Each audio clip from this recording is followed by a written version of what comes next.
ಇವತ್ತಿನ ದಿವಸ ಜನರಧ್ವನಿ ಸಂಘಟನೆ ವತಿಯಿಂದ ಬೀದರ್ ಜಿಲ್ಲೆಯಲ್ಲಿ ನಿರಂತರವಾಗಿ ದಲಿತರ ಮೇಲೆ ನಡೆಯುತ್ತಿರುವ ದೌರ್ಜನ್ಯಗಳನ್ನು ಕಡಿವಾಣ ಹಾಕಬೇಕಂತ ಹೇಳಿ ಇವತ್ತು ಒಂದು ಹೆಜ್ಜೆ ಮುಂದಿಕ್ಕಿದ್ದಾರೆ. ಇದು ಇವತ್ತಿಗೆ ನಿಲ್ಲಲ್ಲ. ಏನು ತಾಲೂಕಿನ DSP ಅನ್ನೋದ ಅಮಾನತು ಮಾಡಬೇಕಂತೇಳಿ ಸುಮಾರು ಹೋರಾಟಗಳಾದವು. ಅದಕ್ಕೇನದ ಸರ್ಕಾರ ಅವ್ರಿಗೆ ಏನದ ಏನು ಇಲ್ಲಿಂದು ವರ್ಗಾವಣೆ ಬಿಲ್ಲ, ಅಮಾನತು ಬಿಲ್ಲ. ಅದರ ಸಲುವಾಗಿ ಈಗೇನು ಹೋರಾಟ ಚಾಲೂ ಆಗಿದೆ. ಇದೇನದ ನಿರಂತರ ಹಂತವಾಗಿ ಏನದ ಉಗ್ರ ಹೋರಾಟ ಆಗ್ತದೆ. ಹಾಗೂ ಮಳೆಚಪ್ಪುರ ಗ್ರಾಮದಲ್ಲಿ ಏನು ನಡೆದ ಘಟನೆ ಇದೆ ದಲಿತರ ಮೇಲೆ. ಅವ್ರಿಗೇನು ಸವಲತ್ತುಗಳು ಕೊಡಬೇಕು, ಒಳ್ಳೆನದ ಸವಲತ್ತುಗಳು ಜಿಲ್ಲಾ ಸಮಾಜ ಕಲ್ಯಾಣಾಧಿಕಾರಿ ವತಿಯಿಂದ ಏನೇನು ನೀಡಬೇಕು ಅವ್ರಿಗೇನದ ಕೂಡಲೇ ನೀಡಬೇಕು. ಮತ್ತು ಅವ್ರಿಗೆ ನಮ್ಮದು ದಲಿತರ ಮೇಲೆ ಏನು ಕೇಸ್ಗಳು ಹಾಕಿದಾರ, ಏನು ಅವ್ರೇನು ಆ ಘಟನೆಯಲ್ಲಿ ಹೇಳುವುದಿಲ್ಲ, ಅಂಥವ್ರದ್ದೇನದ ಎಲ್ಲ ಹೆಸರುಗಳೇನದ ಹಾಕಿದಾರ ನೂರಾರು ಜನರದು. ಅಂಥ ಕೇಸ್ಗಳೇನದ ಕೂಡಲೇ ಹಿಂಪಡಿಬೇಕು. ಹಿಂಪಡಿದೇನದ ಬಿ ರಿಪೋರ್ಟ್ ಹಾಕಬೇಕಂತ ಹೇಳಿ ಈ ಧರಣಿಯ ಮುಖಾಂತರ ನಾವು ಅಂಬೇಡ್ಕರ್ ಯೋಜನೆಯಿಂದ ಏನು ಧರಣಿ ನಡೀತಾ ಇರ್ತದೆ ಅದಕ್ಕೆ ನಾವು ಬೆಂಬಲ ಕೊಟ್ಟಿದ್ದೇವೆ. ಅವು ಕೇಸ್ಗೆ ನಾವು ವಾಪಸ್ ತೆಗೆದಿದ್ದರೆ ಒಂದು ಉಗ್ರ ಹೋರಾಟ ಮಾಡ್ತೀವಿ ಅಂತ ಹೇಳಿ ಈ ಮೂಲಕ ಎಚ್ಚರಿಕೆ ನೀಡ್ತೇನೆ ಬಂಧುಗಳೇ. ನನ್ನ ಹೆಸರು ರಾಜ್ಕುಮಾರ್ ಗುನ್ನಳ್ಳಿ, ಅಂಬೇಡ್ಕರ್ ಯುವ ಸೇನೆ ರಾಜ್ಯಾಧ್ಯಕ್ಷ. ಬೀದರ್ ಜಿಲ್ಲೆಯಲ್ಲಿ ಸುಮಾರು ದಿನಗಳಿಂದ ದಲಿತರ ಮೇಲೆ ದೌರ್ಜನ್ಯ ಪದೇ ಪದೇ ಹಾಗೂ ವಿಶೇಷವಾಗಿ ನನ್ನ ಸಮುದಾಯ SC ಬಲಗೈ ಸಮಾಜದ ಮೇಲೆ ವಿಶೇಷವಾಗಿ ದೌರ್ಜನ್ಯವನ್ನು ನಿರಂತರವಾಗಿ ನಡೀತದೆ. ಈ ದೌರ್ಜನ್ಯವನ್ನು ನಾನು ಸಂಪೂರ್ಣವಾಗಿ ಖಂಡಿಸ್ತೀನಿ. ಏಕಂತಂದರೆ ನಾನು ಆ್ಯಕ್ಚುಲಿ ಕಾಂಗ್ರೆಸ್ ಪಕ್ಷದ ನಿಷ್ಠಾವಂತ ಕಾರ್ಯಕರ್ತ ಆದ್ರೂ ನನ್ನ ಸಮಾಜ ಇಂಪಾರ್ಟೆಂಟು. ನನ್ನ ಸಮಾಜ ಬಿಟ್ಟರೆ ನನಗೇನಿಲ್ಲ. ಪಕ್ಷ ಅಥವಾ ಸಂಘಟನೆ ಎರಡನೇದು, ನನಗೆ ನನ್ನ ಸಮಾಜ ಇಂಪಾರ್ಟೆಂಟು. ಅದಕ್ಕಾಗಿ ಇದನ್ನು ಖಂಡಿಸ್ತೀನಿ. ಹಾಗೂ ಈ ರಾಜ್ಯದಲ್ಲಿ MLA ಚುನಾವಣೆಯಲ್ಲಿ ಇಡೀ ಬೆಂಗಳೂರಿಂದ ಇಡೀ ಕರ್ನಾಟಕ ಏನೋ ಬೀದರ್ ಜಿಲ್ಲೆಯಲ್ಲಿ ಬೀದರ್ ಅಂತಂದರೆ ಕರ್ನಾಟಕ ರಾಜ್ಯದ ಕಿರೀಟ ಅಂತೇಳಿ ಕರಿತೀವಿ. ಈ ಕಿರೀಟದಿಂದ ಬೆಂಗಳೂರುವರೆಗೆ ಕರ್ನಾಟಕ ದಲಿತ ಸಂಘರ್ಷ ಸಮಿತಿ ಹಾಗೂ ಅಹಿಂದ ಆಮೇಲೆ ಅಲ್ಪಸಂಖ್ಯಾತರು ಎಲ್ಲರೂ ನಾವು ಕಾಂಗ್ರೆಸ್ ಪಕ್ಷ ಪರ ನಾವೇನಪ್ಪ ಅಂತಂದ್ರೆ ಮತ ಚಲಿಸಿ ಕಾಂಗ್ರೆಸ್ ಪಕ್ಷದ ಪರ ನಾವು ಕೆಲಸ ಮಾಡಿದ್ವಿ. ಆ ಕೆಲಸ ಮಾಡಿರುವಂಥ ಪ್ರತಿಫಲದಿಂದನೇ ಕಾಂಗ್ರೆಸ್ ಪಕ್ಷ ಇವತ್ತು ಅಧಿಕಾರಕ್ಕೆ ಬಂದಿದೆ. ಅಧಿಕಾರದಿಂದ ಇದು ಮಾಡಿದ್ದು ಪಾಪ ತಾಗಳಿಯಬೇಕು ರಾಮರಾಮ್ ಅಂದಪ್ಲೆ ನಾವು ಅಲ್ಲಿ ಹಳ್ಳಿ ಹಾಡ್ತಾರೆ ಒಂದು ಇದು ಅಂಥ ಸ್ಥಿತಿ ಬಂದದು. ಏನು ಈ ಕಾಂಗ್ರೆಸ್ ಪಕ್ಷ ಅಧಿಕಾರದಿಂದ ಎಷ್ಟು ವರ್ಷ ದೂರ ಇತ್ತು, ಮತ್ತು ನಮ್ಮ ಜನನೇ ನಾವೇ ನಿಂತು ಟೈಮಿಗೆ ಊಟ ಮಾಡೋದೇ, ಟೈಮಿಗೆ ನೀರು ಸಿಕ್ಕಿಲ್ಲ.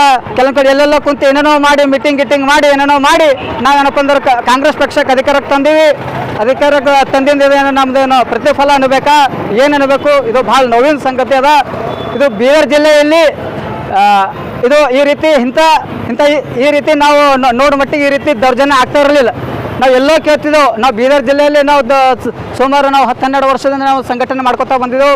ಎಲ್ಲೋ ಒಂದು ಕಡೆ ಜಿಲ್ಲೆಯಲ್ಲಿ ಏನೋ ಆಗ್ತಿತ್ತು ಅಂತೇಳಿ ನಾವು ಇಲ್ಲಿ ನಾವು ನಮ್ಮ SC ಬಲಗೈ ಸಮಾಜದವರು ಪೂರ ಏನಪ್ಪ ಅಂತಂದ್ರೆ ನಾವು ಸರ್ಕಾರಕ್ಕೆ ನೇಮಣೆ ಕೊಡ್ತಿದ್ದೆವು.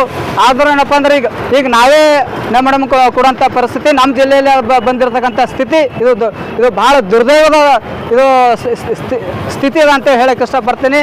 ಹಾಗಾಗಿ ದಯಮಾಡಿ ನಾವು ಯಾರ ವಿರುದ್ಧನೂ ಅಲ್ಲ, ನಾವು ಯಾರ ಪರನೂ ಅಲ್ಲ, ನಾವು ನಮ್ಮ ಸಮಾಜ ಪರ ಇದ್ದೇವೆ. ನಮ್ಮ ಸಮಾಜಕ್ಕೆ ಏನಪ್ಪ ಅಂದ್ರೆ ನ್ಯಾಯವರೆಗೂ ಸಿಗಬೇಕನ್ನೋದೇ ಪೊಲೀಸ್ ಇಲಾಖೆ ಹಾಗೂ ಜಿಲ್ಲಾ ಆಡಳಿತಕ್ಕೆ ಏನಪ್ಪ ಅಂದ್ರೆ ನಾವು ಮನವಿ ಮಾಡ್ತೀನಿ. ಛಲವಾದಿ ರಾಘವೇಂದ್ರ ಅಂತೇಳಿ ರಾಜ್ಯ ಸಂಘಟನಾ ಸಂಚಾಲಕ ಪರಿವರ್ತನವಾದ ಬರಲಿಲ್ಲ ಅಂದಾಗ ನಾವು ಇದೇ ರೀತಿ ನಮ್ಮನ್ನ ಒಡೆದು ಆಡ್ತಕ್ಕಂಥ ನೀತಿ ಮತ್ತೆ ನಮ್ಮ ಸಮಾಜದ ಮೇಲೆ ದೌರ್ಜನ್ಯ ಅತ್ಯಾಚಾರಗಳು ನಿರಂತರವಾಗಿ ನಡೀತವೆ. ಎಲ್ಲಿವರೆಗೆ ನಮ್ಮ ಸಮಾಜ ಒಂದಾಗೋದಿಲ್ವೋ ಪಕ್ಷದ ಹೆಸರ ಮೇಲೆ ಹೊಡ್ಕೊಂಡು ಹೋಗ್ತಾ ಇದ್ದೀವಿ, ನಾವು ಸಂಘಟನೆ ಹೆಸರುಗಳ ಮೇಲೆ ಹೊಡ್ಕೊಂಡು ಹೋಗ್ತಾ ಇದ್ದೀವಿ. ಅದನ್ನು ನಿಲ್ಲಿಸಬೇಕು. ನಿಲ್ಲಿಸಿದಾಗ ಮಾತ್ರ ನಮ್ಮ ಸಮಾಜ ಒಂದಾದಾಗ ನಮ್ಮ ಮೇಲೆ ಆಗ್ತಕ್ಕಂಥ ಅನ್ಯಾಯಗಳು ಅತ್ಯಾಚಾರಗಳು ನಿಲ್ತಾವೆ ಅಂತಕ್ಕಂಥ ಒಂದು ಮಾತನ್ನು ನಾನು ಸ್ಪಷ್ಟವಾಗಿ ಇಲ್ಲಿ ಹೇಳಿಕ್ಕೆ ಬಯಸ್ತೇನೆ. ಬಂಧುಗಳೇ, ನೀವು ನೋಡ್ತಾ ಇರ್ಬೋದು, ಈ ಕಾಂಗ್ರೆಸ್ ಸರ್ಕಾರ ಯಾವಾಗಿನಿಂದ ಬಂದಿದೆಯೋ ಇದಕ್ಕಿಂತ ಮೊದಲು ಇರ್ತಕ್ಕಂಥ ಸರ್ಕಾರ, ನಾನು ಯಾವುದೇ ಸರ್ಕಾರದ ಬಗ್ಗೆ ಇದು ಒಳ್ಳೇದು ಇದು ಕೆಟ್ಟದು ಅಂತ ನಾನು ಹೇಳ್ತಾ ಇಲ್ಲ. ಏನು ಈಗ ಇರ್ತಕ್ಕಂಥ 3 ಪಕ್ಷಗಳಿವೆ, ಈ 3 ಪಕ್ಷಗಳಿಂದ ನಮ್ಮ ಸಮಾಜಕ್ಕೆ ಯಾವಾಗ ಕೂಡ ಅನ್ಯಾಯ ಆಗ್ತಾನೆ ಬರ್ತಾ ಇದೆ. ನಮ್ಮ ಪರವಾಗಿ ಪಕ್ಷಗಳು ಯಾವೂ ಇಲ್ಲ. ಹಾಗಾಗಿ ನಾನು ಹೇಳ್ತಕ್ಕಂಥದ್ದು ಒಂದೇ, ಕೇವಲ ನಮ್ಮ ಮೇಲೆ ದೌರ್ಜನ್ಯ ಅನ್ನೋದಲ್ಲ, ದೌರ್ಜನ್ಯ ಬಿಟ್ಟು ಇನ್ನೂ ಕೂಡ ಬೇರೆ ಬೇರೆ ರೀತಿಯಲ್ಲಿ ನಮ್ಮ ಜೊತೆ ಅವರು ಚೆಲ್ಲಾಟ ಆಡ್ತಾ ಇದ್ದಾರೆ ಕಾಂಗ್ರೆಸ್ ಪಕ್ಷದವರು. ಈಗಾಗಲೇ ಒಂದು ವಿಶೇಷವಾಗಿ ಹೇಳಬೇಕಾಯ್ತು ಅಂದ್ರೆ ಉಳುವನೆ ಭೂಮಿ ಒಡೆಯಂತಕ್ಕಂಥ ಒಂದು ಘೋಷವಾಕ್ಯವನ್ನು ಇಟ್ಕೊಂಡು ಏನು ಸರ್ಕಾರ ನಮ್ಮ ದಲಿತರಿಗೆ ಭೂಮಿಯನ್ನು ಉಳುಮೆ ಮಾಡ್ಲಿಕ್ಕೆ ಕೊಟ್ಟಿತ್ತು, ಆ ಭೂಮಿಯನ್ನು ನಾವು ಉಳುಮೆ ಮಾಡಿಕೊಂಡು ಕಾಲ ಕಾಲಕ್ಕೆ ಅಕ್ರಮ ಸಕ್ರಮದಡಿಯಲ್ಲಿ ಕಾನೂನು ರೀತಿಯಾಗಿ ನಾವು ಶುಲ್ಕವನ್ನು ಕಟ್ಟಿ ನಮ್ಮ ಹೆಸರಿಗೆ ನಾವು ನ್ಯಾಯಯುತವಾಗಿ ಭೂಮಿಯನ್ನು ಮಂಜೂರಿ ಮಾಡಿಕೊಂಡು ಇಲ್ಲಿವರೆಗೆ ಉಳುಮೆ ಮಾಡ್ಕೊಂಡು ಬಂದಿರ್ತೇವೆ. ಆದರೆ ಈ ಬೀದರ್ ಜಿಲ್ಲೆಯಲ್ಲಿ ಆಗಿರ್ತಕ್ಕಂತಹ, ನಮ್ಮ ಬೀದರ್ ಜಿಲ್ಲೆಯ ತವರು ಜಿಲ್ಲೆಯವರಾಗಿರ್ತಕ್ಕಂತಹ ಅರಣ್ಯ ಮಂತ್ರಿ ಈಶ್ವರ್ ಖಂಡ್ರೆ ಅವರು ಉದ್ದೇಶಪೂರ್ವಕವಾಗಿ ನಮ್ಮ ದಲಿತರ ಜಮೀನುಗಳನ್ನು ಕಸ್ಕೊಳ್ತಕ್ಕಂಥ ಕೆಲಸ ಹುನ್ನಾರವನ್ನು ನಡೆಸ್ತಾ ಇದ್ದಾರೆ. ನೋಡ್ಬೋದು ಬೀದರ್ ಜಿಲ್ಲೆಯಲ್ಲಿ ಸ್ಪೆಷಲ್ ಆಗಿ CND ಲ್ಯಾಂಡ್ ಅಂತ ಏನು ಹೇಳ್ತಾ ಇದ್ದಾರಲ್ಲ, CND ಲ್ಯಾಂಡಲ್ಲಿ ಬೀದರ್ ಶಾಸಕರದ್ದು ಪೆಟ್ರೋಲ್ ಪಂಪ್ ಇದೆ. ಅದ್ರ ಬಗ್ಗೆ ನಾನು ಸಾಕಷ್ಟು ಸರಿ ಧ್ವನಿ ಎತ್ತೀನಿ. RF ಅವ್ರಿಗೆ ಹೇಳೀನಿ, ರೈಟಿಂಗ್ ಮೇಲೆ ಕೊಟ್ಟಿನಿ, ಅವ್ರು ಪೆಟ್ರೋಲ್ ಪಂಪ್ ತೆಗಲ್ಲ, ಅವ್ರು ಫಂಕ್ಷನ್ ಹಾಕಿ ತೆಗಲ್ಲ. ಯಾರೋ ಬಡ ಉಳುಮೆ ಮಾಡ್ಕೊಂಡು ನಮ್ಮ ದಲಿತರು ಉಳುಮೆ ಮಾಡ್ಕೊಂಡು ಇರ್ತಕ್ಕಂಥ 2 ಎಕರೆ ಜಮೀನು ಪಾಣಿ ರದ್ದು ಮಾಡಿ ಅವರನ್ನು ತೆರವುಗೊಳಿಸ್ತಕ್ಕಂಥ ಕೆಲಸ ಮಾಡ್ತಾ ಇದ್ದೀರಿ. ಹುಮನಾಬಾದಲ್ಲಿ ನೋಡ್ಬೋದು CND ಲ್ಯಾಂಡಲ್ಲಿ ಅಲ್ಲಿರ್ತಕ್ಕಂಥ ಮಾಜಿ ಶಾಸಕರದು ಕಾಲೇಜ್ಗಳವ. ಯಾಕೆ ಪ್ರಶ್ನೆ ಮಾಡ್ತಾ ಇಲ್ಲ ಈಶ್ವರ್ ಖಂಡ್ರೆ ಅವರೇ? ನಿನ್ನೆ ನೋಡಿರ್ಬೋದು ಹುಲ್ಸೂರಿನಲ್ಲಿ ಉಳುಮೆ ಮಾಡ್ತಕ್ಕಂಥ ರೈತರ ಜಮೀನುಗಳನ್ನು ನೀವು ತೆರವುಗೊಳಿಸ್ಲಿಕ್ಕೆ ಆದೇಶ ಕೊಟ್ಟರೆ, ಅಲ್ಲ ಸ್ವಾಮಿ, ಉಳುಮೆ ಮಾಡಿಕೊಂಡು ಉಪಜೀವನ ಸಾಗಿಸ್ತಕ್ಕಂಥ ರೈತರ ಮೇಲೆ ನೀವು ದಬ್ಬಾಳಿಕೆ ಮಾಡ್ತಾ ಇದ್ದಿರಲ್ಲ, ಅದನ್ನು ನಿಲ್ಲಿಸಬೇಕು. ಉದ್ದೇಶಪೂರ್ವಕವಾಗಿ ನಮ್ಮ ದಲಿತರ ಮೇಲೆ ನಮಗೆ ಆ ಸರ್ಕಾರ ಕೊಟ್ಟಿರ್ತಕ್ಕಂಥ ಜಮೀನನ್ನು ಕಸ್ಕೊಂಡು ಮತ್ತೆ ನಮಗೆ ಬೀದಿಗೆ ತಳ್ತಕ್ಕಂಥ ಕೆಲಸ ಏನು ಮಾಡ್ತಾ ಇದ್ದಿರಲ್ಲ, ಇದನ್ನು ನಾವು ಉಗ್ರವಾಗಿ ಜಿಲ್ಲೆಯಾದ್ಯಂತ ಹೋರಾಟ ರೂಪಿಸಬೇಕಾಗ್ತದೆ. ಈಶ್ವರ್ ಖಂಡ್ರೆ ಅವರಿಗೆ ನಾನು ನೇರವಾಗಿ ಎಚ್ಚರಿಕೆ ಕೊಡ್ತಾ ಇದ್ದೇನೆ. ಏನು ನಮ್ಮ ದಲಿತರ ಮೇಲೆ ನೀವು ಪದೇ ಅನ್ಯಾಯ ಆಗ್ತಾ ಇದ್ರು, ನೀವು ಯಾವುದು ಪೊಲೀಸರಿಗಾಗಲಿ ಅಥವಾ ಸರ್ಕಾರಿ ಅಧಿಕಾರಿಗಳಿಗಾಗಲಿ ಸರಿಯಾದ ನಿರ್ದೇಶನ ಕೊಟ್ಟು ಅಪರಾಧ ಮಾಡಿರ್ತಕ್ಕಂಥ ಅಪರಾಧಿಗಳನ್ನು ಬಂಧಿಸುವಲ್ಲಿ ನೀವು ಏನು ಅವರನ್ನು ಬಚಾವ್ ಮಾಡ್ತಕ್ಕಂಥ ಕೆಲಸ ಮಾಡ್ತಾ ಇದ್ರು, ಇದನ್ನು ನಾನು ಖಂಡಿಸ್ತೇನೆ ಅಂತಕ್ಕಂಥ ಮಾತನ್ನು ಹೇಳಿ, ಇನ್ನು ಮುಂದೆ ದಲಿತರ ಮೇಲೆ ಆಗ್ತಕ್ಕಂಥ ಅನ್ಯಾಯಗಳನ್ನು ನಾವು ಒಕ್ಕೊಟ್ಟಾಗಿ ನಾವು ಇಡೀ ಸಮಾಜ ಒಂದುಗೂಡಿ ನಾವು ವಿರೋಧ ಮಾಡ್ತೇವೆ ಅಂತಕ್ಕಂಥ ಮಾತನ್ನು ಹೇಳಿ ನಾನು 2 ಮಾತಿಗೆ ಮುಗಿಸ್ತೇನೆ. ಜೈ ಭೀಮ್, ನಮಃ. ಸರ್, ನನ್ನ ಹೆಸರು ತುಕಾರಾಮ್ ಗೌರಿ, KRS ಪಾರ್ಟಿ ರಾಜ್ಯ ಸಂಘಟನೆ ಕಾರ್ಯದರ್ಶಿ ಹಾಗೂ ಬೀದರ್ ಜಿಲ್ಲಾ ಉಸ್ತುವಾರಿ ಮತ್ತು ಬೀದರ್ ದಕ್ಷಿಣ ಕ್ಷೇತ್ರದ ನಾನು ಡಿಫಿಟೆಡ್ MLA.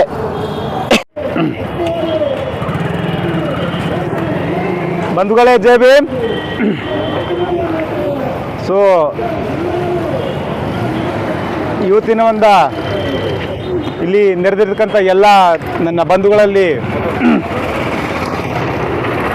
ನನ್ನ ಮನಪೂರ್ವಕ ವಂದನೆಗಳನ್ನು, ಜೈ ಭೀಮ್ಗಳನ್ನು ಸಲ್ಲಿಸುತ್ತಾ ನನ್ನ ಈ ಒಂದು ದಿನದ ಸಾಂಕೇತಿಕ ಧರಣಿಯ ಹೋರಾಟ ಪರವಾಗಿ ನನ್ನ 2 ಮಾತಾಡಲಿದ್ದೇನೆ. ಇಲ್ಲಿ ಜಿಲ್ಲೆಯಲ್ಲಿ ಸುಮಾರು ವರ್ಷಗಳಿಂದ ಏನು ಅಟ್ರಾಸಿಟೀಸ್ ಆಗ್ತಾ ಇದೆ, SCಗಳ ಮೇಲೆ ಅಟ್ರಾಸಿಟೀಸ್ ಆಗ್ತಾ ಇದೆ.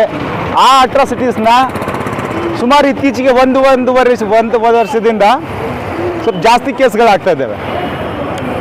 ಆ ಜಾಸ್ತಿ ಕೇಸ್ಗಳಾದಾಗ ಅಲ್ಲಲ್ಲಿ ಬೇರೆ ಊರಾಗ ಆದಾಗ ನಾವೆಲ್ಲ ಹೋರಾಟಗಾರರು ಎಲ್ಲ ಪರಸ್ಪರ ಒಂದು ಮನಸ್ಸಿನವ್ರು ಎಲ್ಲರೂ ಹೋಗಿ ಎಲ್ಲ ಹೋರಾಟ ಮಾಡ್ತೀವಿ ನಾವು. ಬಟ್ ಅದಕ್ಕೂ ಯಾವುದೇ ಥರ ರಿಸಲ್ಟ್ ಇಲ್ಲ ಇನ್ನುವರೆಗೂ. ಅಟ್ರಾಸಿಟಿ ಲಾ ಏನು ಹೇಳ್ತದೆ ಅಂತಂದರೆ, ಅಟ್ರಾಸಿಟಿ ಆದ ನಂತರ ಇಮಿಡಿಯೇಟ್ ಅವ್ರು ಅರೆಸ್ಟ್ ಆಗಬೇಕು ಮತ್ತು ಇದು ನಾನ್ ಬೇಲೇಬಲ್ ಕೇಸು.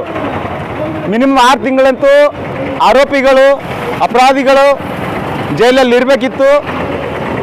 ಬಟ್ ಆಗದಂಥ ಸುಮಾರು 15-20 ಕೇಸ್ಗಳಲ್ಲಿ ಯಾವುದೇ ನಾವು ಆ ಥರ ಎಕ್ಸಾಂಪಲ್ ನೋಡೋಕೆ ಸಾಧ್ಯ ಆಗಲಿಲ್ಲ. ಯಾವುದೇ ಅಟ್ರಾಸಿಟಿ ಕೇಸ್ ಆದರೂ ಪೊಲೀಸ್ 1-2 ದಿನ ಲೇಟ್ ಮಾಡಿ ಅರೆಸ್ಟ್ ಮಾಡೋದು, ಅವ್ರು ಡಿಟೈನ್ ಮಾಡ್ತಾರೆ. ಒಂಥರ ಡಿಟೈನ್ ಮಾಡಿಬಿಟ್ಟು ಪೊಲೀಸ್ ಸ್ಟೇಷನ್ಗೆ ಓದ್ಬಿಡ್ತಾರ. ಓದ್ಬಿಟ್ಟು ಪೊಲೀಸ್ ಸ್ಟೇಷನ್ ಮೇಲೆ ಸ್ಟೇಷನ್ ಬೇಲ್ ಕೊಟ್ಬಿಡ್ತಾರೆ. ಕೆಲವು ಕಡೆ ಕೋರ್ಟ್ನ ಹೋದ್ರೂ ನಮ್ಮ ಪಬ್ಲಿಕ್ ಪ್ರಾಸಿಕ್ಯೂಟರ್ ಏನಿದ್ದಿರ್ತಾರೆ ಅವರು ಪ್ರಾಪರಾಗಿ ಒಂದು ವಾದ ಮಾಡ್ಲಾರ ಕಡಿದ್ದು ಆರೋಪಿಗಳು ಅಥವಾ ಅಪರಾಧಿಗಳು ಇಮಿಡಿಯೇಟ್ ಬೇಲ್ ತಗೊಂಡು ಮತ್ತೆ ಹೊರಗೆ ಹೊಂಟ್ರೆ ಅವರು. ಸೊ ಇಂಥದ್ರಿಂದಾಗಿ ಏನಾಗ್ಲತ್ತವ ಮತ್ತೆ ಈ ಅಟ್ರಾಸಿಟೀಸ್ನ ಜಾತಿ ನಿಂದನೆ ಕೇಸ್ನ ಜಾಸ್ತಿ ಆಗ್ಲತ್ತವ. ಜಾಸ್ತಿ ಆದಾಗ ಈಗ ಹೋರಾಟ ಮಾಡಬೇಕಿತ್ತು. ಇದೇ ಅಟ್ರಾಸಿಟಿ ಯಾರ ಮೇಲೆ ಆಗತ್ತ ಅವ್ರು ಹೋರಾಟ ಮಾಡಬೇಕು. ಬಟ್ ಅನ್ಫಾರ್ಚುನೇಟ್ಲಿ ಆ ಹೋರಾಟಕ್ಕೆ ಕೆಲವು ಸಂಘಟನೆಗಳು ಭಾಗಿಯಾಗ್ತಿದ್ರೆ, ಕೆಲವರು ಭಾಗಿಯಾಗ್ತಿಲ್ಲ. ಅದು ನಮಗೆ ದುಃಖದ ಸಂಗತಿ ಅದ, ನಮಗೆ ನೋವಿನ ಸಂಗತಿ ಅದ. ಇಡೀ ದೇಶದ ಇತಿಹಾಸದಾಗ ನೋಡ್ತಾ ಬಂದಾಗ ದಲಿತ ಚಳವಳಿ ಈ ದೇಶ ಕಟ್ಟಿದಂಥ ಚಳವಳಿ ಇದೆ. ಅದು ದಲಿತ ಚಳವಳಿಯಿಂದ ಬರೀ ಶೋಷಿತರಿಗೋಸ್ಕರ ಹೋರಾಟ ಮಾಡಿದರಲ್ಲ. ಯಾವತ್ತಾದರೂ ಸಮಾಜದಲ್ಲಿ ಅದು ಯಾವುದೇ ಸಮಾಜ ಇರ್ಬೋದು, ಯಾವುದೇ ಧರ್ಮ ಇರ್ಬೋದು, ಅಲ್ಲಿ ಅನ್ಯಾಯ ಆದಾಗ ಅಂತ ಬಂದಾಗ ದಲಿತ ಮುಖಂಡರು ಅಥವಾ ದಲಿತ ಸಂಘಟನೆಯಲ್ಲಿ ಭಾಗಿಯಾಗೇ ಇರ್ತಾರೆ ಪಕ್ಕ. ಅದು ಸೊಲ್ಯೂಷನ್ ಬೇಕಂತೇಳಿ ಹೋರಾಟ ಮಾಡ್ತಾರೆ. ಬಟ್ ಇಲ್ಲಿ ಏನಾಗ್ಲತ್ತದ ಅಂತಂದ್ರೆ ನಮ್ಮ ಕೇಸಾಗಿ ಬಂದಾಗ ನಮ್ಮದೇ ಸಂಘಟನೆಗಳು ಬೆನ್ನು ಮುಳ್ಳಿ ಮರದಪ್ಪಲೆ ಆಗ್ಲತ್ತದ. ಇಲ್ಲಿ ನಮಗೆ ಅದೇನಂತ ರೀಡಿಕೆ ಹಡ್ಡಿ ಅಂತೇಳಿ ಕರಿತೇವಲ್ಲ, ಬೆನ್ನು ಮುಳ್ಳೆನೇ ಅಲ್ಲ. ಯಾರ್ದೋ ಒಂದು ಉಪಕಾರಗೋಸ್ಕರ, ಯಾರ್ದೋ ಒಂದು ತಸಲಿಗೋಸ್ಕರ, ಯಾರ್ದೋ ಮನಸ್ಸಿಗೆ ಮುದ ನೀಡೋಗೋಸ್ಕರ ನಮ್ಮ ಬೆನ್ನು ಮೂಳಿ ಮುರಿದಿನಪ್ಲೆ ಬಗ್ಲತ್ತೀವಿ ಇನ್ನೊಬ್ಬರು ಎದುರ. ಹಾಗೆ ಬಗ್ಲಾರ್ದಪ್ಲೆ ನಾವು ಹೋರಾಟ ಮಾಡಲೇಬೇಕು ಯಾವತ್ತಿದ್ರು ಸಮಾಜದಾಗ ಅಂತೇಳಿ ಮುಂದಾಗಿ ಹೋರಾಟ ಮಾಡ್ತಕ್ಕಂಥ ಸಂಘಟನೆ ಅದು ನಮ್ಮ ಅಂಕುಶ್ ಗೋಖಲೆ ಸಂಸ್ಥಾಪಕರು ಜನರಧ್ವನಿ ಸಂಘಟನೆಯನ್ನು ಈ ಹೋರಾಟನ ಚಾಲನೆ ನೀಡಿದೆ. ಅದಕ್ಕೆ ನಾನು ತುಂಬ ಹೃದಯದಿಂದ ನನ್ನ ಸಂಘಟನೆ ಅಂತ ಮತ್ತು ಪ್ರತಿಯೊಬ್ಬರಿಂದ ನಾನು ಇಲ್ಲಿ ಅದಕ್ಕೆ ಸಪೋರ್ಟ್ ಮಾಡೋಕ್ಕೆ ಇಲ್ಲಿ ಬಂದಿದ್ದೀವಿ. ನಾವು ಇಂಥ ಹೋರಾಟನ ಸಪೋರ್ಟ್ ಮಾಡಕ್ಕೆ ಬಂದಿದ್ದೀವಿ ಅಂದಾಗ ಬರೀ ನಾವು ಹೋರಾಟ ಮಾತಾಡಕ್ಕೆ ಬಂದಿಲ್ಲ, ಇದ್ರದ್ದು ಏನೇನು ಇಶ್ಯೂ ಆಗ್ಲತ್ತ ಅಂತ ಕೂಡ ಮಾತಾಡಕ್ಕೆ ಬಂದಿದ್ದೀವಿ ನಾವಲ್ಲಿ. ಇಶ್ಯೂ ಏನೇನು ಆಗ್ಲತ್ತವ ಅದೇ ಸೇಮ್ ಜಾತಿ ತಾರತಮ್ಯಗಳಾಗ್ಲತ್ತವ, ಕೆಲವು ಕಡೆ ಹೊಡ್ಕೊ ಆಗ್ಲತ್ತವ, ಕೆಲವು ಕಡೆ ಬಾಯಿ ಮಾತಿನ ಜಾತಿ ತಾರತಮ್ಯ ಆಗ್ಲತ್ತದ. But immediate police station bail ಆಗೋದು ಅಥವಾ ಕೋರ್ಟ್ನಿಂದ ಪ್ರಾಪರ್ ವಾದ ಮಾಡ್ಲಾರ್ದ ಕಡಿದು ಪಿಯಿಂದ ಇಮಿಡಿಯೇಟ್ ಬೇಲ್ ಸಿಗೋದಿದೆ ಅದು ಆಗ್ಲತ್ತದ. ಕಾನೂನು ಅಟ್ರಾಸಿಟಿ ಕಾನೂನು ಪ್ರಾಪರ್ ಆಗಿ ಲಾಗೋ ಆಗ್ಲತ್ತಿಲ್ಲ. ಹಾಗಾಗಿ ಕೇಸಸ್ಸು ಈ ಶೋಷಣೆಯನ್ನು ಮತ್ತಷ್ಟು ಜಾಸ್ತಿ ಆಗ್ಲತ್ತದ. ಇದು ಕುಮ್ಮಕ್ ನೀಡ್ತಕ್ಕಿರ್ತಕ್ಕಂಥ ಇಲ್ಲಿಂದು ಜಿಲ್ಲಾಡಳಿತ ಮತ್ತು ಸ್ಪೆಷಲಿ ನಮ್ಮ ಬಾಲ್ಕಿ DYSP ಅವರು ಸುಮಾರು ಕೇಸಸ್ ಬಾಲ್ಕಿಯಲ್ಲೇ ಆಗಿವೆ. ಹೋಗ್ಬೇಕಂದ್ರೆ ನಾವು ಔರಾದಲ್ಲಿ ನೋಡಿದಾಗ ಒಂದೆರಡು ಆಗಿದಾವ, ಬೀದರ್ದಲ್ಲಿ ನೋಡಿದಾಗ ಒಂದೆರಡು ಆಗಿದಾವ, ಹುಮ್ನಾಬಾದಲ್ಲಿ ಒಂದೆರಡು ಆಗ್ಯಾವ. ಬಟ್ ಈ 16-20 ಕೇಸಲ್ಲಿ ಸುಮಾರು 15 ಕೇಸ್ ಅಂತೂ ಬರೀ ಬಾಲ್ಕಿದಲ್ಲೇ ಆಗ್ಯಾವ. ಎಸ್ಪೆಷಲಿ ಬಾಲ್ಕಿದಲ್ಲಿ ಯಾಕೆ ಆಗ್ಯಾವ ಅಂತ ಹೇಳ್ತೀನಿ ನಾನು. ಅಲ್ಲಿ DYSP ಯಾರು ಆರೋಪಿತರನ್ನೋ ಯಾರು ಅಪರಾಧಿಗಳನ್ನೋ ಅವ್ರ ಜೊತೆಯಲ್ಲಿ ನಿಂತು ಕೆಲಸ ಮಾಡ್ತಾರೆ ಅಂತ ಹೇಳಕ್ಕೆ ಇಷ್ಟಪಡ್ತೀನಿ ನಾನು. ಇಲ್ಲಿ ಶೋಷಿತ ಪರವಾಗಿ ಅಲ್ಲಿನ DYSP ಇಲ್ಲ, ಶೋಷಿತರ ಪರವಾಗಿ ಅಲ್ಲಿನ ಲೋಕಲ್ MLA ಇಲ್ಲ. ಲೋಕಲ್ MLA ಅಂತಂದಾಗ ಅವರೇ ಉಸ್ತುವಾರಿ ಸಚಿವರು ಕೂಡ ಆರ ನಮ್ಗೆ ಇವಾಗ. ಲೋಕಲ್ MLA ಅಂತಂದಾಗ ಬರೀ ಬಾಲ್ಕಿಗೆ ಆಗ್ತಾರೆ ಅವರು. ಬಟ್ ಉಸ್ತುವಾರಿ ಸಚಿವ ಅಂದಾಗ ಇಡೀ ಬೀದರ್ ಜಿಲ್ಲೆಗೆ ಅವರು ಒಂದು ಉಸ್ತುವಾರಿ ಸಚಿವರ ಅವರೊಂದು ಸ್ಟ್ರಿಕ್ಟ್ ಆಕ್ಷನ್ ತಗೊಂಡು ಎಲ್ಲ SP ಗೆ ಅಡ್ಮಿನಿಸ್ಟ್ರೇಷನ್ ಕರೆದ್ಬಿಟ್ಟು ಲಾ ಆ್ಯಂಡ್ ಆರ್ಡರ್ ಏನು ನಡೀತಿದೆಪ್ಪ ನೋಡ್ರಿ ಅಂತ ಹೇಳೋದಿತ್ತು. ಬಟ್ ಹೇಳಲಿಲ್ಲ. ಇದು ಒಂದು ಜನಪ್ರತಿನಿಧಿಯಾಗಿ ಜನರಿಂದ ಚುನಾಯಿತರಾಗಿ ನಾವು ಜನದ ಪರವಾಗಿ ಕೆಲಸ ಮಾಡ್ತೀವಿ, ನಾವು ಸಂವಿಧಾನ ಪರವಾಗಿ ಕೆಲಸ ಮಾಡ್ತೀವಿ ಅಂತೇಳಿ ವಿಧಾನಸೌಧದಲ್ಲಿ ಹೋಗಿ ಕುಂತಾರು. ಇವತ್ತು ಸಂವಿಧಾನಕ್ಕೆ ಅಪಮಾನ ಮಾಡ್ತಾರ. ಅದು ಭಾಳ ತುಂಬ ಖೇದಕರ ಸಂಗತಿ ಅದು. ನಾವು ನನ್ನ ಮನಸ್ಸಿನಿಂದ ಪರ್ಸ್ನಲಿ ಯಾರು ಹೇಳ್ತಿರೋ ಬಿಡ್ತಿರೋ ನಾನು ಒಬ್ಬನು ನನ್ನ ಮನಸ್ಸಿನಿಂದ ಇಂಥ ಶೋಷಣೆಗಳಿಗೆ ಅಪರಾಧಿಗಳಿಗೆ ಜೊತೆ ತಗೊಂಡು ಹೋಗ್ತಿರ್ತಕ್ಕಂಥ ಜಿಲ್ಲಾ ಉಸ್ತುವಾರಿ ಸಚಿವರಿಗೆ ನಾನು ಪರ್ಸ್ನಲಿ ನಾನು ಧಿಕ್ಕಾರ ಹೇಳಕ್ಕೆ ಇಷ್ಟಪಡ್ತೀನಿ ನಾನು. ಯಾಕಂದ್ರೆ ನಾವು ಪರ್ಸ್ನಲಿ ಹೇಳಲಿಲ್ಲ, ನಾ ಧಿಕ್ಕಾರ ಹೇಳಿದ್ರೆ ಎಲ್ಲರೂ ಸಾಂಗ್ ಬರ್ತಾರೆ, ಕೆಲವೊಬ್ರು ಹೇಳಿರ್ತಾರೆ, ಕೆಲವೊಬ್ರು ಹೇಳಲಾರ್ದು ಇರ್ತಾರೆ. ಆದರೂ ಕೂಡ ನಾನು ಪರ್ಸ್ನಲಿ ಅವ್ರಿಗೆ ಧಿಕ್ಕಾರ ಹೇಳಕ್ಕೆ ಬರ್ತೀನಿ. ಯಾಕೆ ಹೇಳಕ್ಕೆ ಬರ್ತೀನಿ ಅಂತಂದಾಗ ಅವರೊಬ್ಬರು ಜನಪ್ರತಿನಿಧಿ ಆಗಿಬಿಟ್ಟು ಲಾ ಆ್ಯಂಡ್ ಆರ್ಡರ್ ಏನು ನಡೀತದೆ ನಮ್ಮ ತವರು ಜಿಲ್ಲೆಯಲ್ಲಿ ಅಂತ ನೋಡಬೇಕಿತ್ತು, ಅದನ್ನು ನೋಡಲಿಲ್ಲ. ನಾವಿವಾಗ ಹೋರಾಟ ಮಾಡ್ತಿರೋದು ಬರೀ ದಲಿತರ ಮೇಲೆ ಆಗಿರ್ತಕ್ಕಂಥ ಅಟ್ರಾಸಿಟಿ ಕೇಸ್ ಕಡಿದ ಅಲ್ವೇ ಅಲ್ಲ. ನಾವು ಏನು ಹೇಳಕೊಂಡಿದ್ದೇವೆ ಅಂತಂದ್ರೆ ಅಟ್ರಾಸಿಟಿ ಇವತ್ತು ನನ್ನ ಮೇಲೆ ಆಗಿದೆ, ನಾಳಿನ ದಿನ ಮತ್ತೊಬ್ಬರ ಮೇಲೆ ಆಗ್ತದ. ಇದು ನಾವು ಒಬ್ಬರ ಪರವಾಗಿ ಕೆಲಸ ಮಾಡ್ತಿಲ್ಲ. ಎಲ್ಲ ಚಳಕಾಪುರದಾಗ ಆಗ್ತು, ಬರೀ ಚಳಕಾಪುರ ಕಡೆ ಕೆಲಸ ಮಾಡ್ತಿಲ್ಲ. ನಾವು ಮತ್ತು ಇಲ್ಲಿ ಮೈಲೇಬಲ್ ಇನ್ನೊಂದು ಊರದ ಅಲ್ಲಾಗ್ತು ಅಲ್ಲಿಂದ ಅದ್ರ ಪರ್ಟಿಕ್ಯುಲರ್ನ ಒಂದೊಂದು ಕೇಸ್ ಕಡಿದು ಹೋರಾಟ ಮಾಡ್ತಿಲ್ಲ ನಾವು. ಇದು ಏನಾಗ್ಲತ್ತಂತಂದಾಗ ನಮ್ಮ ಸಂವಿಧಾನ ಏನು ಹೇಳ್ತದೆ ಅಂತಂದಾಗ ಇಡೀ ದೇಶದಲ್ಲಿರ್ತಕ್ಕಂಥ ಪ್ರತಿಯೊಬ್ಬರು ಕೂಡ ಸಮಾನರು. ಇಲ್ಲಿ ಜಾತಿ ತಾರತಮ್ಯ ಮಾಡಬಾರ್ದು. ಆರ್ಟಿಕಲ್ 14, 15, 16 ಅಪ್ ಟು 21 ಅದೇ ಹೇಳ್ತದೆ ನಮ್ಗೆ ಮಾತಾಡ್ತಕ್ಕಂಥ ಹಕ್ಕದ ನಮ್ಗೆ. ನಾವು ಎಲ್ಲಿ ಹೋಗ್ಬೇಕು ಅಲ್ಲಿ ನಾವು ತಿರುಗಾಡ್ತಕ್ಕಂಥ ಹಕ್ಕದ ನಮ್ಗೆ. ಜಾತಿ ತಾರತಮ್ಯ ಮಾಡಬಾರ್ದು, ಕಲರ್ ಮೇಲೆ ಮಾಡಬಾರ್ದು, ನೀವು ಲಿಂಗ ಭೇದ ಮಾಡಬಾರ್ದು. ನೀವು ಇದೆಲ್ಲ ಕಾನೂನು ಇದ್ರು ಕೂಡ ನಿಮ್ಮ ಕಣ್ಣೆದ್ರೆ ಕಾನೂನು ಬೇಕಾಗ್ಲತ್ತದ, ಸಂವಿಧಾನ ಬೇಕಾಗ್ಲತ್ತರ. ಇನ್ನೂ ಕೂಡ ನಮ್ಮ ಉಸ್ತುವಾರಿ ಸಚಿವರುಗಳಿಗೆ ಮತ್ತು ಇಲ್ಲಿನ ಜಿಲ್ಲಾಧಿಕಾರಿಗೆ, ಇಲ್ಲಿಂದ SP ಗೆ ನಮ್ಮ ಸಂವಿಧಾನ ಏನು ಹೇಳ್ತದೆ ಅನ್ನೋದು ಇನ್ನೂ ತನಕ ಅರ್ಥ ಆಗಿಲ್ಲ. ಅದು ಭೀ ಭಾಳ ದುಃಖ ಅದ ನಮಗೆ. ಸುಮ್ಮನೆ ಹಸಿರಿಗೆ ಹೋಗ್ಬಿಟ್ಟು ನಾನು ವಿಧಾನಸೌಧದಲ್ಲಿ ಕುಂತ್ಬಿಟ್ಟು ಇಲ್ಲ ನಾನು ಎಲ್ಲರಿಗೂ ಒಳ್ಳೇದು ಮಾಡ್ತೀನಿ, ನಾನು ಸಂವಿಧಾನ ಪರವಾಗಿದ್ದೀನಿ ನಾನು ಅಂತೇಳಿ ಸಂವಿಧಾನ ಪ್ರಮಾಣ ವಚನ ತಗೊಂಡ್ರು ಕೆಲ್ಸಕ್ಕೆ ಬರಲ್ಲ. ಅದು ಸಂವಿಧಾನ ಹ್ಯಾಂಗೆ ಕೆಲಸ ಮಾಡ್ತದ ಅದು ಭೀ ನೋಡ್ಬೇಕಾಗ್ತದ. ಇದು ಬರೀ ಜಾತಿ ತಾರತಮ್ಯದ್ದು ಅಥವಾ ದಲಿತರ ಮೇಲಿದ್ದ ಅಟ್ರಾಸಿಟಿ ಮಾತಲ್ಲ. ಇದು ಸಂವಿಧಾನ ಮೇಲೆ ಹಲ್ಲೆ ಆಗ್ಲತ್ತದ. ಈ ಸಂವಿಧಾನ ವಿರೋಧಿ ಯಾರು ಅಂತೇಳಿ ಹೇಳಕ್ ಇಷ್ಟಪಡ್ತೀನಿ ನಾನು. ಒಂದು ವೇಳೆ ನೀವು ಸಂವಿಧಾನ ಪರವಾಗಿದ್ದೀರಿ ಅಂತಂದ್ರೆ ಅದು ಜಿಲ್ಲಾಧಿಕಾರಿ ಆಗಿರ್ಬೋದು, SP ಇರ್ಬೋದು, ಅಥವಾ ಜಿಲ್ಲಾ ಉಸ್ತುವಾರಿ ಸಚಿವರು ಇರ್ಬೋದು, ಆಯಾ ತಾಲೂಕಿನ ಆಯಾ ವಿಧಾನ ಕ್ಷೇತ್ರದ MLAಗಳಾಗಿರ್ಬೋದು. ಒಂದು ವೇಳೆ ನೀವು ಸಂವಿಧಾನ ಪರವಾಗಿದ್ದೀರಿ ಅಂತಂದ್ರೆ ನೀವು ತಗೋರಿ. ನಿಮ್ಮ ಮಾತುಗಳು ಯಾರು ಕೇಳಲ್ಲ. ನಾವು ಜನರ ಪರವಾಗಿದ್ದೇವೆ, ನಾವು ಜನರ ಪರವಾಗಿ ಕೆಲಸ ಮಾಡ್ತೀವಿ ನಾವು ಅಂತೇಳಿ ನೀವು ಹೇಳ್ತಿರಲ್ಲ. ಯಾವತ್ತೂ ಮಾತುಗಳು ಕೆಲ್ಸಕ್ಕೆ ಬರಲ್ಲ. ಕೆಲ್ಸಕ್ಕೆ ಏನು ಬರ್ತಾವ? Records, statics, numbers. ಏನು ನಂಬರ್ ಅದ? ಪೊಲೀಸ್ ಸ್ಟೇಷನ್ ಹೋಗಿ SP ಕರೆಸ್ರಿ. ನೀವು ಕರೆಸ್ಬಿಟ್ಟು ಏನು ಡೇಟ್ ಅದ ರೀ, ಈ ವರ್ಷ ಎಷ್ಟು ಅಟ್ರಾಸಿಟೀಸ್ ಆಗ್ಯಾವ, ಇಂಪ್ರೂವ್ ಆಗ್ಯಾವ, ಕಮ್ಮಿ ಆಗ್ಯಾವ ಅಂತೇಳಿ ಕೇಳ್ರಿ. ನಾವು ಲಾಸ್ಟ್ ರೆಕಾರ್ಡ್ ತಗೊಂಡೇವೆ ಅಂತಂದ್ರೆ 2020ರಿಂದ ಇಲ್ಲಿಗೆ ತಗೊಂಡ್ರೆ 22ರವರೆಗೂ ಕಮ್ಮಿ ಅವ ಕೇಸಸ್. 20ರಿಂದ 22ವರೆಗೂ 2020ರಿಂದ 2022ವರೆಗೂ ಕಮ್ಮಿ ಕೇಸಸ್ ಅವ. 2022ರಿಂದ 2024ವರೆಗೂ ಟೋಟಲ್ 95 ಕೇಸಸ್ ಅವ. ಅಂದ್ರೆ ಇದು 300% increase in number of cases atrocities. ಅಂದ್ರೆ ಇಲ್ಲೇನಾಗ್ಲತ್ತದ, ಲಾ ಆ್ಯಂಡ್ ಆರ್ಡರ್ಗೆ ಯಾವುದೇ ಥರ ವ್ಯಾಲ್ಯೂ ಇಲ್ಲ. ನಾವೇನು ಹೇಳ್ತೇವೆ, ಜಿಸ್ಕಿ ಲಾಠಿ ಉಸ್ಕ ಬೈಸ್ ಅಂದಪ್ಲೆ ಕತ್ತಿ ಆಗ್ಯದ. ಇಲ್ಲಿ ನನ್ನ ಕೈಯಾಗ ಲಾಠಿ ಅದ, ಬೈಸು ನಂದೇ ಅದ ಅಂದಪ್ಲೆ ಆಗ್ಯದ. ಇಲ್ಲಿ ನೋ ನೆವರ್. ಅದು ನೀವು ತಿಳ್ಕೊಂಡಿರ್ಬೇಕು. ನೀವು ಹಂಗೆ ತಿಳ್ಕೊಂಡಿರ್ಬೇಕು. ಸಂವಿಧಾನ ಪರವಾಗಿರೋರು, ಶೋಷಿತರ ಪರವಾಗಿರ್ತಕ್ಕಂಥ ಸುಮಾರು ಸಂಘಟನೆಗಳಿದ್ದಾವ. ಆ ಸಂಘಟನೆಗಳು ಯಾವತ್ತಾದರೂ ಸಂವಿಧಾನ ಪರ ನಿಲ್ತೀವಿ, ನಾವು ಶೋಷಿತರ ಪರ ನಿಲ್ತೀವಿ. ಈ ಶೋಷಣೆಗೆ ನಾವು ಆಗ್ಗೂಡಲ್ಲ ಅಂತೇಳಿ ಹೇಳಕ್ಕೆ ನಾವು ಇವತ್ತಿನ ದಿನ ಇಲ್ಲಿ ಬಂದಿದ್ದೇವೆ ನಾವು. ಹಾಗಾಗಿ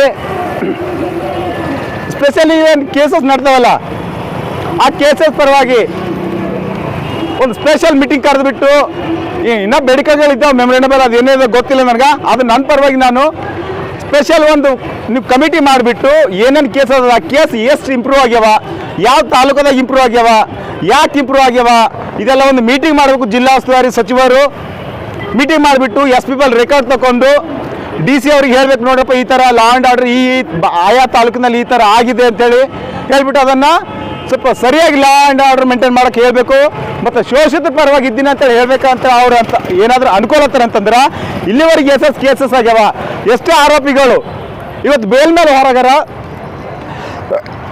ಏನು ಡಿಟೇಲ್ ಆಗಿ ಅವ್ರು ಬಿಟ್ಟು ಹೊರಗಾರ, ಅವ್ರ ಆರೋಪಿನೇ ಇರ್ಬೋದು ಅಥವಾ ಅಪರಾಧಿಗಳೇ ಇರ್ಬೋದು, ಅವ್ರ ಮೇಲೆ ಪುನಃ ಒಂದು ಸ್ಟ್ರಿಕ್ಟ್ ಆಗಿ ಕಾನೂನಿನ ಆಕ್ಷನ್ ತಗೊಳಕ್ಕೆ ನಾನು ರಿಕ್ವೆಸ್ಟ್ ಮಾಡ್ತೀನಿ. ಏನಾಗುತ್ತೆ ಅಂತಂದಾಗ ನಾವು ಇವತ್ತು ಅಟ್ರಾಸಿಟಿ ಅಂತಕ್ಕಂಥ ಕೇಸು, ಇದು ಭಾಳ ನಾಜುಕ್ ಕೇಸ್ ಅದ. ಅದು ನಾನ್ ಬೇಲೇಬಲ್ ಕೇಸ್. ಇದು ಅಂಥ ಕೇಸಲ್ಲಿ ನೀವು ಒಂದಿಂದಾಗ ನೀವು 2 ದಿನದಾಗ ನಿಮಗೆ ಬೇಲ್ ಸಿಗ್ತದೆ. ವಿತಿನ್ 24 ಅವರ್ಸ್ದಾಗ ನಿಮಗೆ ಬೇಲ್ ಸಿಗ್ತದೆ ಅಂತಂದ್ರೆ ಇದು PP ಆಗಿರ್ಬೋದು, SP ಆಗಿರ್ಬೋದು, DC ಆಗಿರ್ಬೋದು, ಮತ್ತು ಇಲ್ಲಿಂದ ಉಸ್ತುವಾರಿ ಸಚಿವರಾಗಿರ್ಬೋದು, ಸಂಬಂಧಪಟ್ಟ MLAಗಳಾಗಿರ್ಬೋದು, ಆಫೀಸರ್ಗಳು, ಅವರೆಲ್ಲರೂ ರೆಸ್ಪಾನ್ಸಿಬಲ್ ಆಗಿರ್ತಾರೆ ಅದಕ್ಕೆ. ಸೊ ಯಾವುದೇ ಥರ ಘಟನೆಗಳಾದಾಗ ಅದು ಪ್ರಾಪರಾಗಿ ವಾದ ಮಾಡಿಬಿಟ್ಟು ಅದು ನಾನ್ ಬೇಲೇಬಲ್ ಕೇಸ್ ಅದ, 6 ತಿಂಗಳು ನೀವು ಜೈಲಲ್ಲಿ ಇರಬೇಕಾಗ್ತದೆ ಅಂತೇಳಿ ಹೇಳ್ಬಿಟ್ಟು ಆ ಥರ ಕೇಸಸ್ ನೀವು ಸ್ವಲ್ಪ ಸ್ಟ್ರಾಂಗ್ ಮಾಡಿದಾಗ ಅವಾಗೇನಾಗ್ತಾವೆ ಕೇಸಸ್ ಸ್ವಲ್ಪ ಕಡಿಮೆ ಆಗ್ತವೆ ಅಂತ ನಮಗೆ ಅನಿಸ್ತದೆ. ಒಂದು ವೇಳೆ ನಿಮಗೆ ಮಾನಸಿತ್ತು ಜಿಲ್ಲಾಡಳಿತಕ್ಕೆ ಅಥವಾ ಉಸ್ತುವಾರಿ ಸಚಿವರಿಗೆ ಅಂತಂದಾಗ ಆ ರೀತಿ ನೀವು ಒಂದು ಆಕ್ಷನ್ ತಗೊಳ್ಳೋಕೆ ಒಂದು ಕಮಿಟಿ ಕೂಡಿಸಿ ಅದನ್ನು ಪ್ರಾಪರ್ ಕೆಲಸ ಮಾಡೋಕ್ಕೆ ಹತ್ತಿರ ಅಂತ ಹೇಳಕ್ಕೆ ನಾನು ಇಷ್ಟಪಡ್ತೀನಿ ಇಲ್ಲಿ. ಸೊ ಅದೇ ರೀತಿ ಜನರ ಧ್ವನಿ ಸಂಘಟನೆ ಏನು ಇವತ್ತಿನ ದಿನ ಹೋರಾಟ ರೂಪಿಸೋದು ಇವತ್ತು ಈಗ ಚಾಲನೆ ಕೊಟ್ಟರ ಅಂಕುಶ್ ಗೋಖಲೆ ಮತ್ತು ಇಲ್ಲಿ ಬಂದಿರತಕ್ಕಂಥ ರಾಜ್ಕುಮಾರ್ ಮೂಲ್ಬಾರ್ತಿ ಅಣ್ಣವ್ರದ್ದು ಸಮಸ್ತ ನಮ್ಮ ದಲಿತ ಬಂಧುಗಳಾಗಿರ್ಬೋದು, ಅವರೆಲ್ಲರೂ ಕೂಡ ಒಂದೇ ನಮ್ದು ಎದೆಯಾಗ ಇಟ್ಕೊಂಡು ಬಂದಾರ, ನಮ್ಮ ಮನಸ್ಸಿನ ಮಾತು ಇಟ್ಕೊಂಡು ಬಂದಾರ. ಇದೊಂದು ಸಾಂಕೇತಿಕ ಧರಣಿ ಅದ, ಇದೊಂದು ಸಾಂಕೇತಿಕ ಧರಣಿ ಅದ. ಇವತ್ತಿನ ದಿನ ನಾವು ಹೇಳಕ್ ಬಂದಿದ್ದೆವು, ಏನು ಹೇಳಕ್ ಬಂದಿದ್ದೆವು? ನೋಡ್ರಪ್ಪ, ನಮ್ಮ ಜನರ ಮೇಲೆ ಶೋಷಣೆ ಆಗ್ಲತ್ತದ, ಅತ್ಯಾಚಾರ ಆಗ್ಲತ್ತದ, ನೀವು ಇವಾಗ ಅಧಿಕಾರದಾಗಿದ್ದೀರಿ, ಅದನ್ನು ಸ್ವಲ್ಪ ಕಡಿಮೆ ಮಾಡೋಂಥದ್ದು ಒಂದು ಏನೋ ವ್ಯವಸ್ಥೆ ಮಾಡ್ಕೊಳ್ರಿ, ಜನಜಾಗೃತಿ ಮಾಡ್ರಿ ಅಂತೇಳಿ ಹೇಳಕ್ ಬಂದಿದ್ದೆವು. ಇದರಿಂದ ನೀವು ಇವತ್ತಿನ ದಿನ ನೀವು ಪಾಠ ಕಲೀಲಿಲ್ಲ ಅಂತಂದ್ರೆ ನಾಳೆ ದಿನ ಏನು ಮಾಡಬೇಕು ಅದು ಗೊತ್ತದ ನಮಗೆ. ನೀವು ಯಾವ ಹಾದಿ ಹಿಡ್ಕೊಂಡು ನೀವು ಇವತ್ತು ವಿಧಾನಸೌಧದಾಗ ಕುಂತೀರಿ, ಅದೇ ಹಾದಿ ಹಿಡ್ಕೊಂಡು ನೀವು ರೋಡ್ ಮೇಲೆ ತರಬೇಕಾಗ್ತದೆ ಅನ್ನೋ ಮಾತು ಕೊಡೋದ ನಮಗೆ. ನೀವು ಯಾವ ಚೇರ್ ಮೇಲೆ ವಿಧಾನಸೌಧ ಕುಂತಿರೋ ಆ ಚೇರ್ ನಿಮ್ಗೆ ಖಾಲಿ ಮಾಡಿಸಿ ಪುನಃ ಇಲ್ಲಿ ಬಂದು ನಿಮ್ಮ ಮನೆಗಿನ ಚೇರ್ ಮೇಲೆ ಕೂಡಂತ ಲಾಯಕ್ ಮಾಡಿಬಿಡ್ತೀವಿ ಅಂತ ಹೇಳಕ್ಕೆ ಇಷ್ಟಪಡ್ತೀನಿ ನಾನು ನಿಮಗೆ. ಹಂಗಾಗಿ ಈ ಹೋರಾಟ ಬರೀ ಇಲ್ಲಿಗೆ ನಿಲ್ಲದಲ್ಲ, ಶೋಷಿತರ ಪರವಾಗಿ ನಾವು ಯಾವತ್ತೂ ಇದ್ದಿಂದ ಇರ್ತೀವಿ ನಾವು ಹೋರಾಟಗಾರರು.